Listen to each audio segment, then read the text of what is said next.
चला आज माझ्या मम्मीचं मन झालेलं होतं काही झटपट आणि चटपट खायचं. मग कालच पप्पांनी बाजारातून गोबी आणली. मी बोलली चल मम्मी मी गोबी बनवू का, तू खाशील? मम्मी बोलली हो ठीक आहे. मग चला आता पण बनवून घेऊ गोबी. बघा गोबी आपण उकडून घेतली, त्याचं साहित्य पण तुम्हाला दाखवलं. कढईमध्ये घेतलं तेल, गोबी छान उकळून गेली, त्याचा घाणपणा निघून जाणार. आणि कढईमध्ये टाकलं जिरं लसण.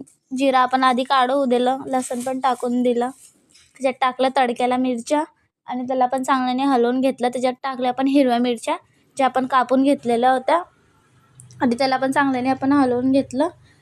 आणि आपण टाकलं टमाटर जे आपण कापून घेतलेले होते आणि त्याच्यावर घेतलं आपण थोडं मीठ हळद आणि याला चांगल्याने हलवून घेतलं. गोबी पण आपली एक साईडला उकडतीये. हे झालं आपलं. त्याच्यानंतर टाकायचे आपल्याला बटाटे ज्याची आपण लंबी लंबी काप करून घेतली होती. आणि मग त्याला थोडंसं झाकलं आणि बघितली इथं गोबी, तर आपली गोबी पण छान झालेली. आता टाकली हिला थंड पाण्यामध्ये छान धुवून घेतलेली आहे. चला हे पण झालं आपलंवालं. मसाला याला तेल सुटलं आहे. आता आपल्याला घ्यायची गोबी. चला आपण टाकून दिली गोबी. पुरा व्हिडिओ बघायचा असेल तर प्लीज माझा अकाउंट चेक करा, त्याच्यामध्ये तुम्हाला पुरा व्हिडिओ माझा भेटणार आहे. बघा आपण टाकून दिली गोबी, हलवून घेतली आणि ठेवलं थोडं झाकण. 5 मिनिट आपण झाकण ठेवलं होतं, उघडून घेतलं झाकण. त्याच्यानंतर आपण घेतलं अर्ध्या इंचीचं पाणी, त्याला थोडं पाणी सुटू दिलं अजून.